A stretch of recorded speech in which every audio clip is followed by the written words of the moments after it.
నగరంలో నేరాల సంఖ్య రోజురోజుకు పెరిగిపోతుంది. రోడ్డుపై కొందరిని చంపేస్తున్నారు.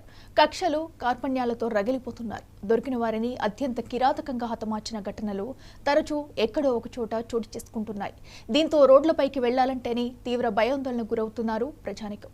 కళ్ల ముందే ఓ వ్యక్తి అత్యంత కిరాతకంగా హత్యకు గురవుతున్న భయంతో ఏం చేయలేని పరిస్థితి నెలకొంది.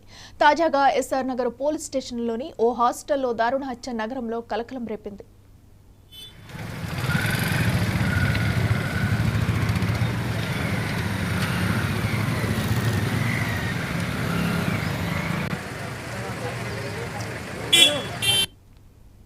ఎస్ఆర్ నగర్ పోలీస్ స్టేషన్ పరిధిలోని హనుమ హాస్టల్లో మర్డర్ నగరంలో వెంకటరమణ ఉంటున్నాడు.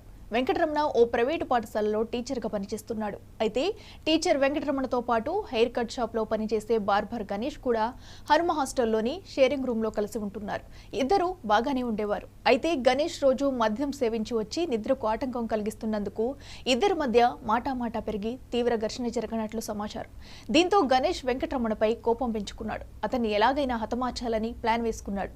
ఇక వెంకటరమణ పడుకుంటున్న సమయంలో తనతో తెచ్చుకున్న కత్తితో గణేష్ దాడి చేశాడు. విచక్షణ రహితంగా కత్తితో దాడి చేయడంతో వెంకటరమణ ఒక్కసారిగా కుప్పకూలిపోయాడు.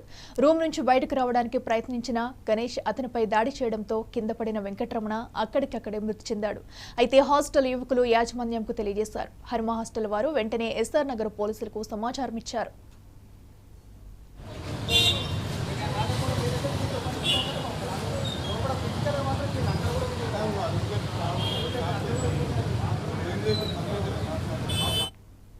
హుటాహుటిన ఘటనా స్థలానికి చేరుకున్న పోలీసులు కేసు నమోదు చేసి దర్యాప్తు చేస్తున్నారు. మృతుడు వెంకటరమణ కర్నూలు జిల్లా ఆలమూరు గ్రామ నివాసిగా గుర్తించారు.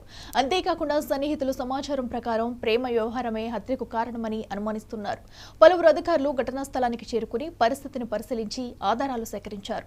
పోలీసులు ఇంకా అధికారిక ప్రకటన చేయవలసి ఉంది. వెంకటరమణపై గణేష్ దాడి చేస్తున్నప్పుడు రూమ్లో లేకపోవడంపై పలు అనుమానాలకు దారితీస్తుంది. ఒకవేళ ఇద్దరు షేరింగ్ రూమ్లో ఉంటే వెంకటరమణపై గణేష్ దాడి చేస్తున్నప్పుడు అరుపులు కూడా బయటకు వినిపించకపోవడంపై దర్యాప్తు చేస్తున్నారు.